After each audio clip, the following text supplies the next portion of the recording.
여러분 안녕하십니까? 담비에라TV 김재철입니다. 오늘이 10월 4일 금요일, 지금이 오후 이제 막 2시가 되려고 합니다. 예, 햇살이 아주, 가을이 붕대도 햇살이 아주 반갑습니다. 뒤에 보이는 데는 저 멀리 가면 청와대가 있고, 저 인사동이니까요. 종로 예, 들어가면 이제 우리 인왕산 옆에 청와대가 있습니다. 어제 저녁에 여러분 아시는 대로 어제 오후부터 광화문 집회가 있었고, 광화문 집회 참 많은 사람들이 왔죠. 예. 그 나경원 대표가 뭐라고 그랬습니까?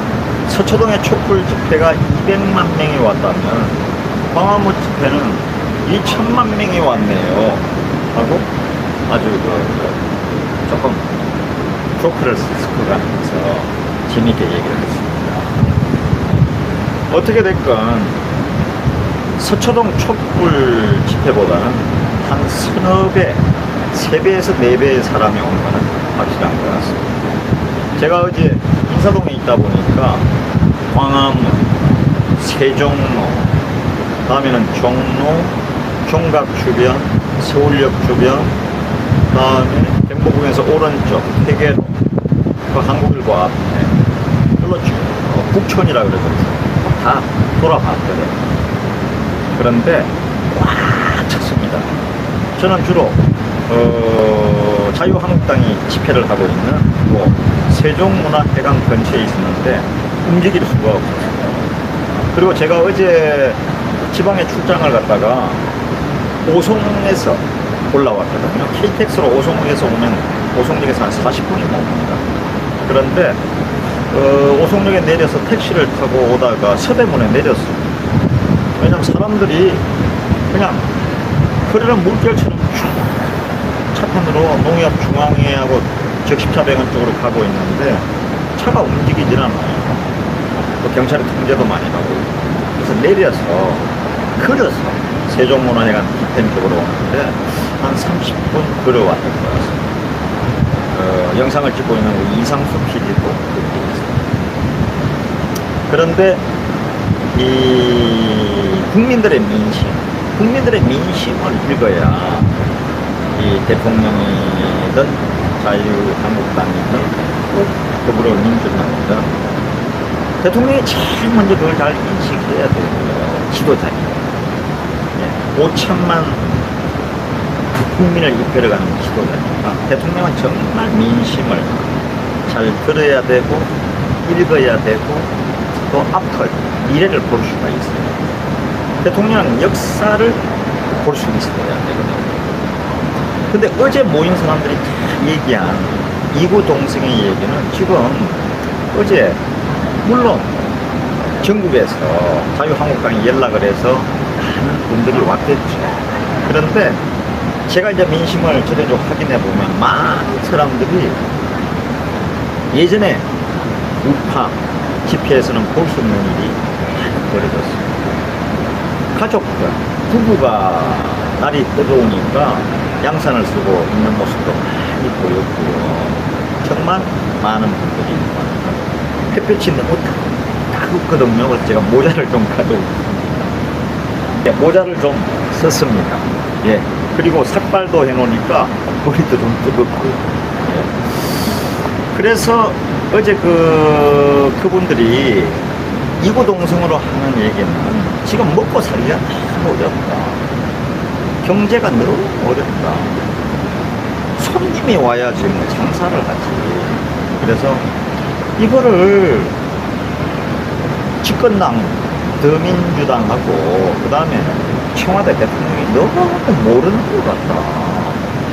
예전에 대통령 되기 전에 정말 국민들과 소통하겠다고 후보 시절에 문재인 대통령이 방송에 나와서도 그런 얘기를 했고 다 했는데 정말 문제가 있으면 광화문에 나와서 본인이 직접 대통령이 되면 나와서 대화도 하겠다고 했고, 예전에는 왜 지금 있는 정부종합청사 글로 대통령이 원래는 처음에 옮기겠다고 그랬잖아요. 대통령 집무실로 청와대 있지 않고.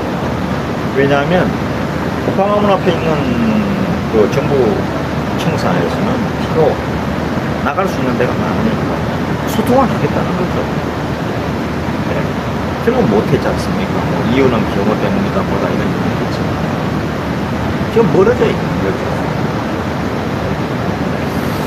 그런데 그 집회가 끝난 이후에도 어저께 사람들이 그냥 다 뿔뿔이 흩어진 게 아니고 많은 사람들이 거기서 걸어가지고 경복궁을 뜯어서 청와대 앞까지 가서 저녁 늦게까지 집회가 계속됐고요.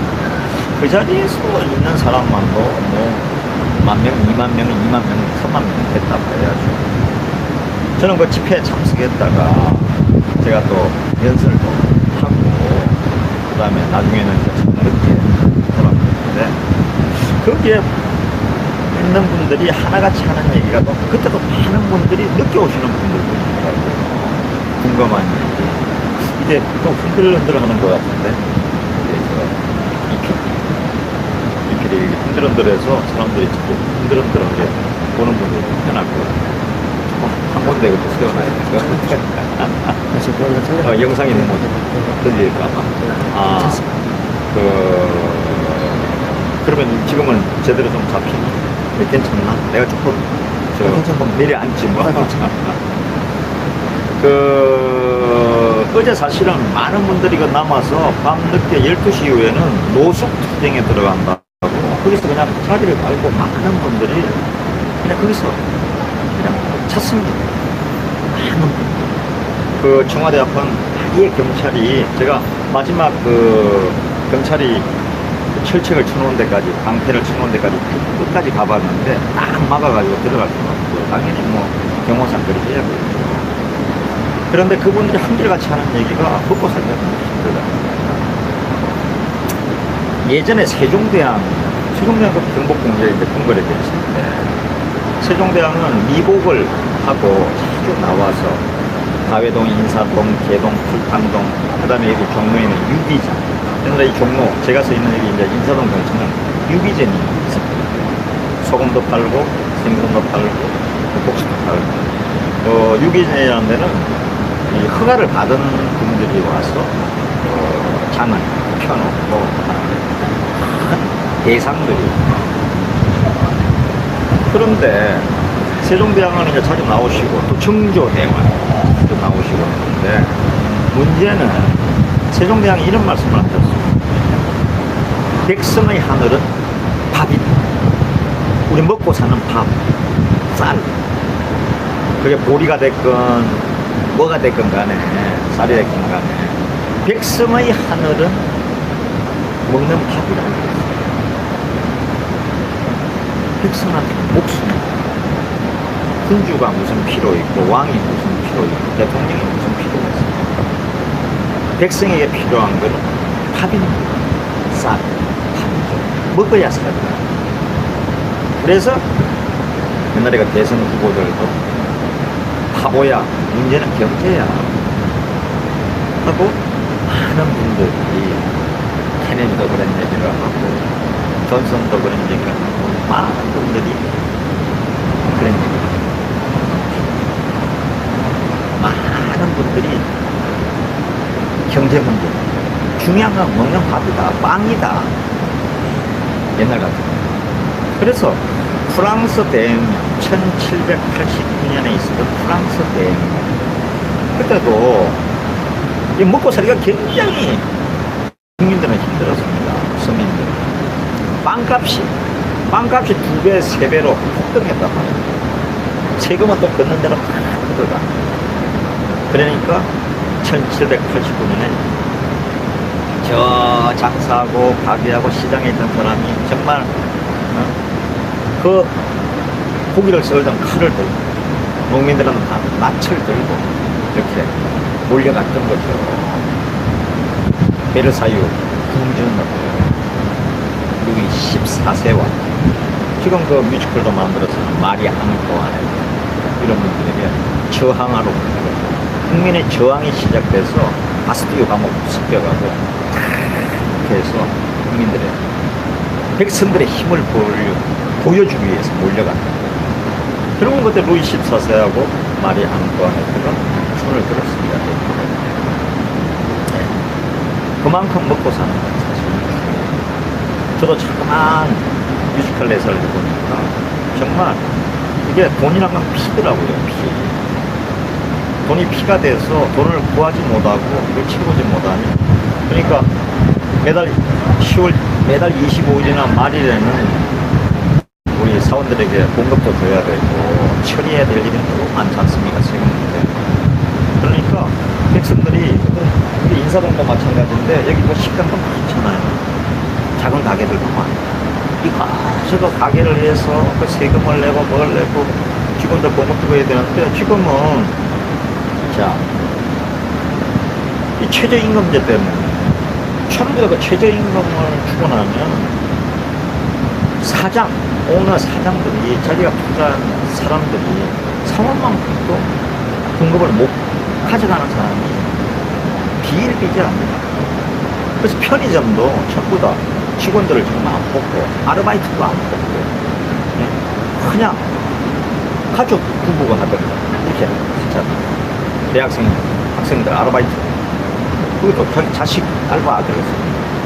여기 인사동에서도 얘기 들어보면 예전에는 여기 있는 가게에 있는 분들이 그 아르바이트하는 학생들을 찾아서 난리였는데, 몇 년 전에는. 왜냐면 일손이 부족해서. 지금은 아주 알바몬이다, 알바 천국이다, 이런 걸 통해서 일을 아르바이트라도 하겠다는 사람은 천진데 일자리가 없어. 주인들이 두려운 거죠. 무서운 거죠. 그거를 줄 만큼 벌지는 거다. 가슴이 얼마나 답답하지. 어제 그런 분들이 꾸준히 왔습니다. 그래가지고 겉에는 그 청와대 앞에 몰려가서는 그분들이 막 철회하다시피 하고 노숙부등에 가고 그랬는데, 저도 거기 있었거든요. 정말 백성들이 먹고 살리고 힘들었어요.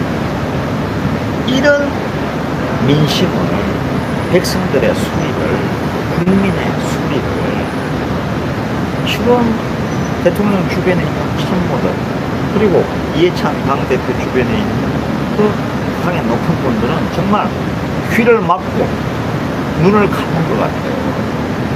보지도 않고 들으려고 하는 것 같지 않아요. 그저 그냥 밀면 되는 것처럼 생각해요.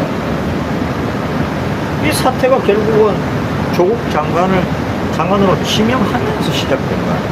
이제는 인사청문회도 필요도 없어졌고, 그래 대통령 지명하면 되겠죠. 근데 국민들이 가만히 있지 않습니다. 이미 어제 사태로 국민 저항은, 큰 국민들의 힘은 도도하게 시작됐습니다. 국민을 이길, 백성을 이길 왕이는 국민을 이길 대통령은 없습니다. 그래서 옛날부터 민심이 천심입니다.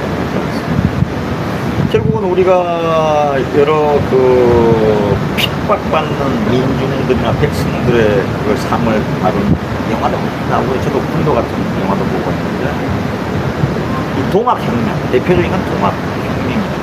동학혁명 같은 경우, 그게 이제 1880년, 90년 이때니까 백성들이 도저히 살 수가 없었어요. 먹고 살기가 힘들어서. 전라북도 고부군수 조병갑이라는 사람이 착취하고 세금 받아가고, 백성들은 살 수가 없는 세상이 됐어요. 아무리 건의해도 조정에서는 덩어리예요. 황제가 뭐 그 당시에 고종이나 민비나 대원군이나 다 나무는 아니고, 그래서 거기다가 또 계속 압박을 하니 결국은 백성들이 일어나서 봉기를 해가지고, 그건 유명한 녹두장군 전봉준이 이겼어요. 최저유의 사람이고 하나이다, 이런 정신으로 몰려갑니다. 결국은 백성들의 힘이 너무 도도하고 거세니까 그냥 마치 태풍 때 그냥 바람과 물처럼 밀려오니까, 또 외세에 바깥에 있는 그 군산을 불려들여가지고 이 진압을 하기 시작했지 않습니까? 외놈들에게 우리가 어떻게 이기겠습니까? 그 옛날에 그 조국 장관도 인용한 그 축창 들고, 그죠? 그 우금치 전투입니까? 축창 들고 가다가 10,000명 만 명 이상이 거기서 외놈들 총에 맞아 죽었잖아요. 다 죽었습니다. 외놈의 희생자는 한 명, 두 명, 세 명, 제일 정도로. 백성들이 힘이 있어요. 무기가 있습니까? 총이 있습니까? 대포가 있습니까? 이 백성에게는 그야말로 세종대왕의 말씀처럼 답이 곧 하늘을 좀 살게 해줘야 될 것 같아요. 그럼 뭐 최저임금제다. 그리고 이미 사실 도망갔죠. 장하선. 소득주도성 단추를 처음부터 잘못 지금 중국 대사 밤에 아직도 조용한 걸 보니까 하루 세끼 참고 잘 사시는 거예요. 나라를 이지경으로 만들어요. 일을 하고 싶어도 할 수가 없는 세상이 돼버렸어요. 많은 젊은 20대, 30대들이 주 52시간 근무로 안 된다. 나는 우리 아이들 학원도 보내야 되고 30, 40 가장들도 좀 더 일을 할게 공장에서 좀 더 일을 할게 해도 업주가 일을 시킬 수가 없어요. 하라고 허락해 줄 수가 없어요. 왜냐? 52시간 근무를 지키지 않으면 지금 한 300인 이상 작업단위가 되어 있는데 그게 점차 이제 밑으로 내려가고 있지 않습니까? 100인 이하, 50인 이하 일을 해서 소득을 더 올리고 싶어도 안 된대요. 흠나는 거죠. 사업하시는 분들, 그 대표나 뭐냐, 잘못하면 고용노동청에 신고를 하면 벌금도 내야 되고 과태료도 내야 되고 벌금이 문제가 아닙니다. 악덕이라 그래가지고 또 잘못하면 수가 피워서 감옥에 끌고 가는. 그러니까 겁이 나서 누가 그 짓을 하려고 하겠습니까? 일반 우리 중소기업 하시는 분들이나 상인들이나 모든 분들은 말이 쉽지. 그 경찰이나 검찰에 가면 한 그냥 하루만 잡아놔도 정신 나가는 일반 사람. 그게 세상의 이치거든. 그러니까 주 52시간 그걸 지키지 않을 수가 없어. 세금도 마찬가지입니다. 많은 돈 있는 사람은 세금 떼먹고 헤어로 잠적해버리고 버티고 하는데 세금 안 내면요 또 뭐 특별한 뭐 일을 할 때는 뭐 사업 허가를 뭐 다른 걸 받는다든지 뭐 할 때는 그 세금 다 내야 그걸 또 할 수 있거든요. 예전으로 따지면 가렴주구죠. 다 들어가고 있어요. 그리고 은행이나 어디 가서 돈 너무 빌려요. 지금 그 기업은행이다, 우리은행이다, 하나은행이다 지금 이익이 얼마나 많이 났습니까? 백성들은 중소기업 하는 사람들은 굶어 죽게 생겼는데 돈을 빌려야 되니까 직원들 봉급 주고 월세 내려고 그러니까 이자를 예전에는 뭐 1%, 2%, 3% 줬던 걸 지금은 뭐 10% 오늘 아침에도 그 기사 나오는데 보니까 저축은행 평균 이자가 보통 저축은행 그 이용자 가운데 20%인가 30%는 20%에 이자를 내고 있는 그래가지고 어떻게 삽니까? 이 장사를 하면 사람 아주 잡는 것도 죽이는 거죠. 이런 얘기들을 쭉 들어야 되는데 뭐 옛날처럼 뭐 마패를 줘서라도 암행 어사라도 좀 파견해 주세요. 16개, 이제 세종시 같이 17개 광역, 17개 광역, 예? 시, 도에다가, 뭐, 현대판, 암행어사를 좀 한 사람씩이라도 보내서, 좀 더불어민주당에서 대통령도, 예? 눈 감고 귀 닫지 말고 좀 들어주세요. 그래서 국민들이 안 되니까 저항하는 겁니다. 마지막 백성인, 국민이 가지고 있는 건 이 몸뚱아리밖에 더 있습니까? 몰려가서 그냥 죽든 살든 해보는 수밖에 없어요. 이래 주거나 저래 주거나 마찬가지입니다. 이 국민들의 마음은 처음에 대통령 됐을 때 약속한 대로 소통도 하고 얘기도 들어주고 좀 해주세요. 예? 과거 정권에 대해서는 왜 얘기도 안 듣냐, 소통이 안 된다, 뭐 민주노총하고 왜 얘기를 안 하느냐, 근로자하고 얘기를 안 하느냐. 저도 MBC에서 노조에게 얼마나 핍박을 당했습니까? 민주노총 노조한테. 그때 맨날 주장해요. 대화를 해라, 뭘 해라, 뭘 해라. 대화를 안 했습니까? 해도 완전 개무시하고 막아내니까 그 대화하기도 얼마나 힘들지 몰라요. 대통령 요즘 느끼실 거예요. 정당 더민주든 뭐 자유한국당이든 또 패스트 트랙 되면 난리지 않습니까? 국회의원 지금 그런 법 때문에. 예. 난리예요. 좀 들어주세요. 저도 그때 더 들을 걸 그래. 한 번 듣고 두 번 듣고 세 번 듣고 네 번 듣고 하다가 노조에서 무시하고 핍박하고 겁박하고 또 없는 거 가지고 가짜뉴스 만들어가지고 사람을 핍박하니까 야, 이 사람들은 정말 안 될 사람들이라 생각했는데 그래도 또 더 들을 걸 하는 생각이 납니다. 이 국민 저항에 나중에 정말 호미로 막을 걸 태풍이 되어버리면 이 국민 저항을 그 누가 막을 수 있겠습니까? 문재인 대통령과 정부 여당이, 야당은 힘도 없잖아요. 뭘 힘이 있어야 할 거 아닙니까? 힘을 가진 사람이 해결해야 돼요. 문재인 대통령과 정부 여당이 한국 힘. 오늘 실시간으로 한 번씩, 이거 옥상입니다. 예, 청와대 보면서 실시간으로. 감사합니다. 반대하겠습니다.